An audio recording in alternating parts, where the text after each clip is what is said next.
Favorite TV show? Julia. I didn't know you. You don't look like Julia's kid. I know. You look a bit like Julia. Not a bit. Not a bit at all. I tell you, before I even get into the content, because I was glad that I was able to see the show prior to sitting down and talking to you. Yeah, we always recommend it when possible. You know, gives us some things to talk about.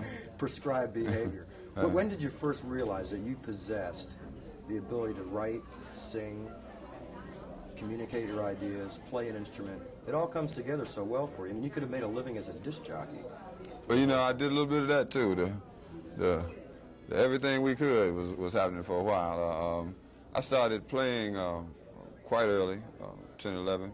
By the time I was 15, I was playing in different bands in New York, different weekend bands doing the top 20, 30, 40. I'm a road runner, baby. Knock on wood. Never met a girl. You know, that whole, the hits. Did that right, the hits. You know, and they changed from week to week, and so did the repertoire of the band. And by the time I got to college, like I had determined that I wanted to write my own songs as well. I already wrote short stories and stuff from time to time. I started writing poetry when I was maybe when I was a junior in high school, and I dropped out of Lincoln University after my freshman year to write a novel, which became The Vulture, and a book of poetry was published simultaneously called Small Talk at 125th and Lenox. And at the time, World Publishing company I was with had a deal with Flying Dutchman Records, and that got me introduced to Bob Thiel and some of the people over there, and we did some recording from there.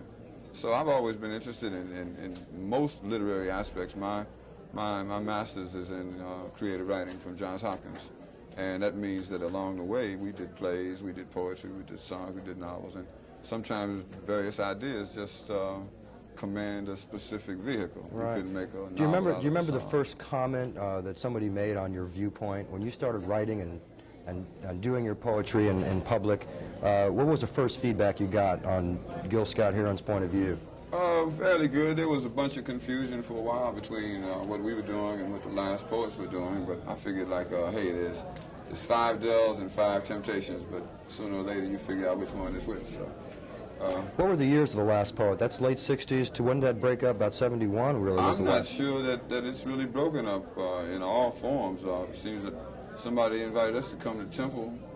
What was that like? In December, somebody invited us to come to Temple University and do a show with The Last Poets. So in one form or the other, you know, since there were several different people who joined and quit the group. And the Revolution Will Not Be Televised was from your Poets days, that you wrote that at that time. I was never with The Last Poets. That was the point I was trying to make, that when we started, a lot of folks confused what we were doing with what they were doing. I thought you had actually done some dates with them and never as a part of their group. I mean, we'd been on the same shows together, but I was never a part of the organization. And at the time, so many bootleg tapings were going on, it's hard to tell who was doing what with who. Yeah, well, you know, I think that the Flying Dutchman had a problem with that for a while, but I never really did get to the bottom of what it was. I think it started a little bit after I left it. Gil, we just did a shoot for the Bob Marley birthday celebration in Miami Beach. Where's the crossroads, the coming together of the two forms of music? You being more blues-oriented, still there's a lot of political, poetry tie-ins there. A lot of that. The poems, and the politics play such a role in both your music and... Did you know Bob Marley at all? I met him a couple of times, as a matter of fact. Spent some time with him up at the Salisbury Hotel in New York. Spent a couple of weeks up there in '76 when we were doing It's Your World, that LP. He was in town trying to put some deals together. And at the time, we were both associated with this company called Namjack. So got to meet him, got to hang out with some of the fellows for a while, got to appreciate a lot of the spirit that was a part of that group, and appreciated his music. Like, I think where my hookup with that is that, like, my father was born in Jamaica, and the name Heron is one of the big ones in the phone book over there. Is that right? And so a lot of the vibes, a lot of the spirit, and a lot of the attitudes very similar. The Babylonian way of trying to avoid Babylon and well, just about calling a spade, you know, like saying what it is. Like, somebody can get over on you on the street and you might not be able to get your bread back, but you don't have to be quiet about it. Right. You know, and I'm saying that like a lot over here, I see a lot of people getting beat. And like for me to act as though I don't know anything about it or would not care to respond to it would be a misinterpretation of everything I was taught. I was raised to feel that if you don't stand for something, you go for anything. And that principles are more important than anything else. So let's have some and let's speak on them. Man who stands for nothing will fall for anything, as you Right, say. right. That's Do you find a difficulty in transforming frustration into humor? Does anybody resent that? No, I think that it's as much a part of our culture as anything else. Like I often say that where I'm coming from is closer to Langston Hughes than Huey Newton.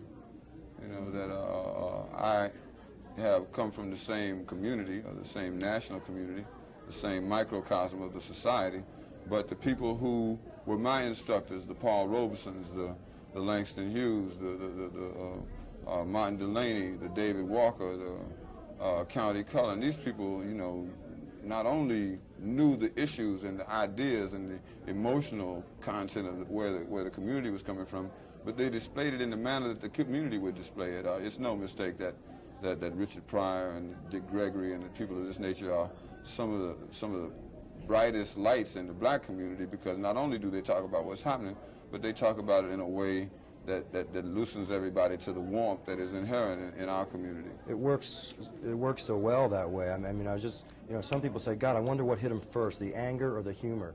I mean, do you first see it as being mad about a situation, and then you turn it into a comical way to bring it to people? I don't turn it into anything. I just speak on it the way it looks to me. Yeah, but you do it. You make it understandable. Well, it's the theater of the absurd, you know, and like Exactly. the only way that I could change it would be to act serious about something that looks so ridiculous.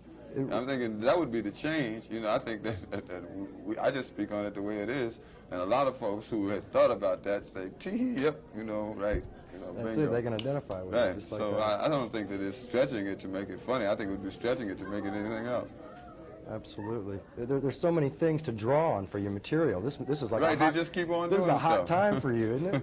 Well, you know, like ever since I've been conscious, you know, it's been, you know, there have been people who have represented different aspects of our society, whose position was more or less ridiculous, all the way from Governor Orville Forbes, and consider commenting on the positions that they took without looking at it from a basis of common sense, you see. And you feel that anybody with the least bit of common sense could recognize certain imperfections in the philosophy that they were putting together. But if it helps if you've been repressed at some point in your life to see it that way, to say, God damn, this is, you know.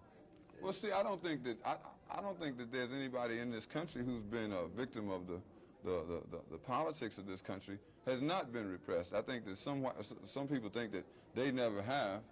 They look at repression and protest and concern about national and community issues as something new, because they do not recognize the repression inherent in what their society has given them. I'm saying that they treat, in the new administration, they treat old people worse than they treat anybody else. And see, like, most black people don't get uptight about that because very few of us get to be 65.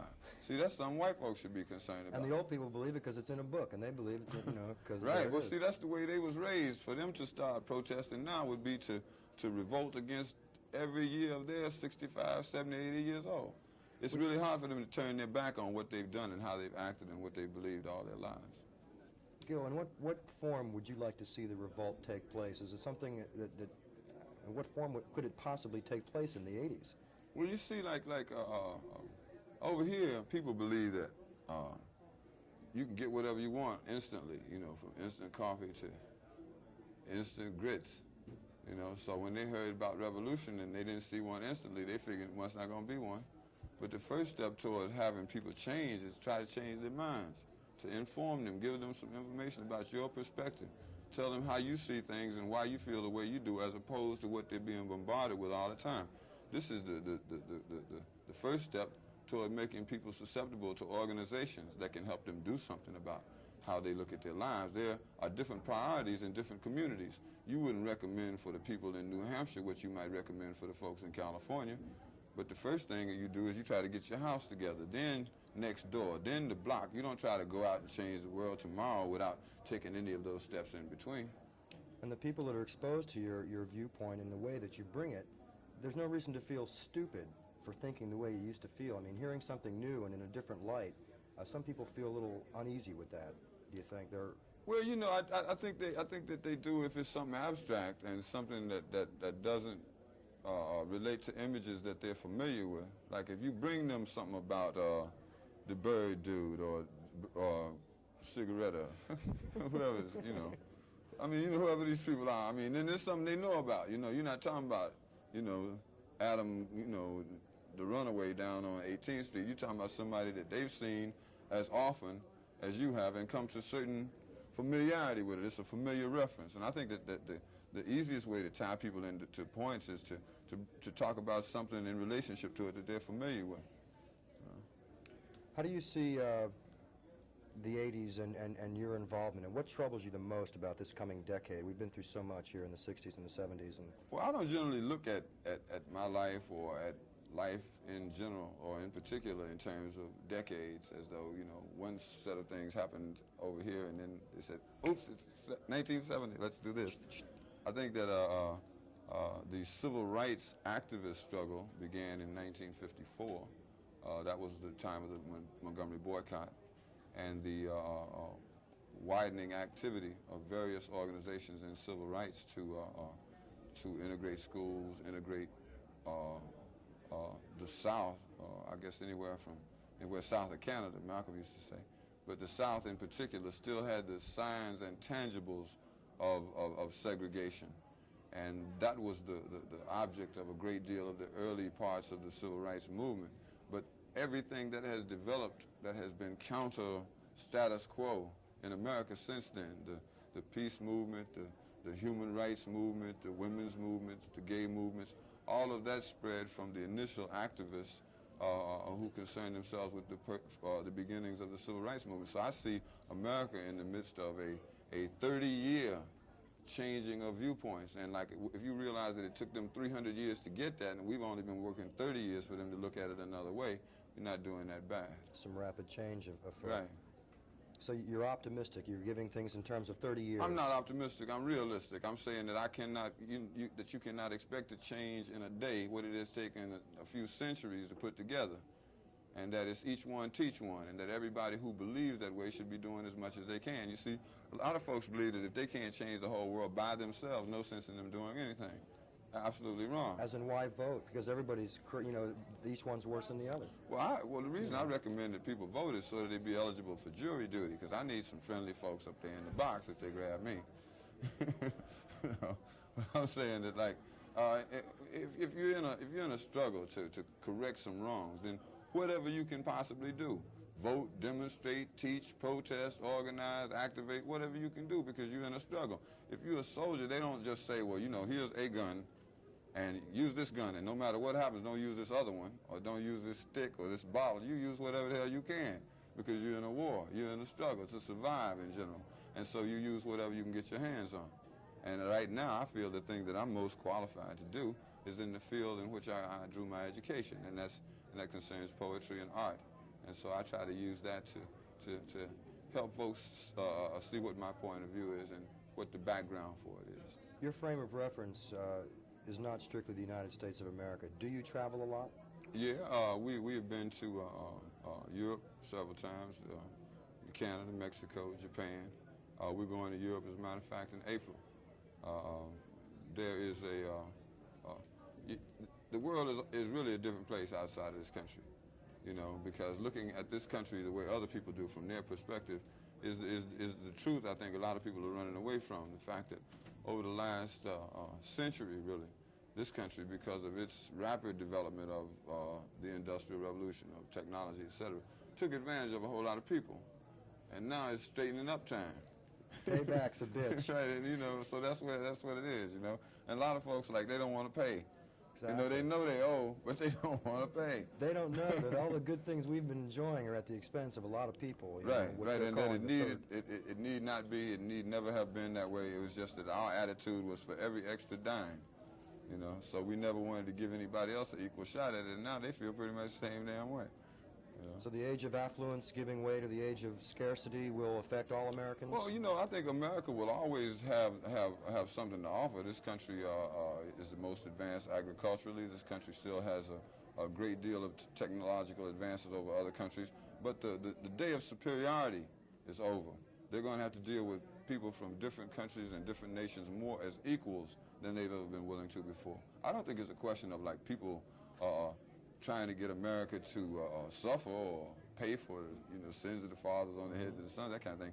But I think that they want respect, and I think that they are tired of the arrogance and the obnoxious type of attitude that Americans have displayed towards people from all over the world, and they want to be treated with more respect and as more equals in these business dealings that's going on, and they're going to demand that. How much time do we have, Gil? I don't want to. So much I can go on for days here. I hear We you. always seem to get everybody talking about video, but Yeah. a lot of times I've driven through South Carolina late at night in a van by myself, 16 hours on the road, and put on Winter in America, and drive past these factories that won't, resist unionizing and all that, and you say, how blind can America be? Do you think of putting what you write into a visual sense and showing it to people rather than getting up on the stage? Well, I think that, that when a writer does a good job, like what they see in their mind that they are describing is transferred. Now, another way of doing it is video, but like a good writer is working with video.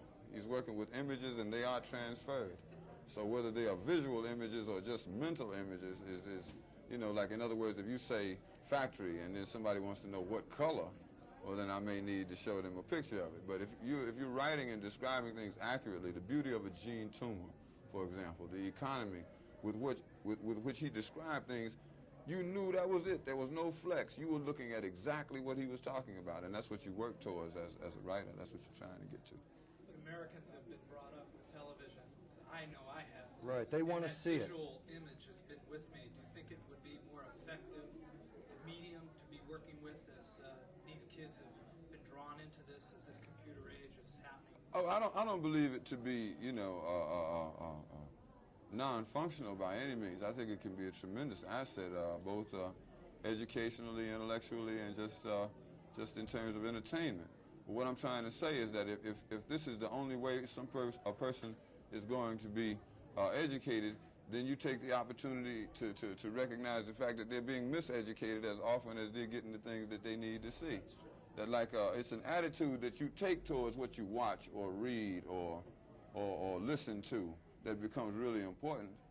The fact that when you look at it and try to draw an image from it, that you have a certain attitude that this is not real. Like some kid go out and say, well, I shot him because, it didn't seem to hurt on TV, or I saw this happen on TV and I went out and do it. There has to be a certain amount of space that is established for somebody taking part in that, so that they can, in their lives, separate what's on there and what's out here and be able to discern the difference and deal with the difference. When people start to apply things from there to this, that's when the trip goes down. If all they ever see is the Walter Concrete version, and they Right. don't see the Gil Scott Heron version, Right, well, see, the point becomes that, I get a chance to speak to them once every blue moon, and they get a chance to speak to them every night. You see what I'm saying? So, it's just like I'm trying to figure out what to do with them. Sometimes they're trying to figure out how to deal with me 24 hours a day in shifts. Do you think we could establish some new type with cable and video cassette? Yeah, with MTV. Communication, get it out of the hands of the junior accountants and the network executives? Well, I would hope so. I see that as since TV has become such an important part of people's lives, I'm looking for more independent programming and independent control of the transmission as well as the reception. I know what to do with the receiver and turn that bitch off. But in terms of the transmission, I would like to have more input into that.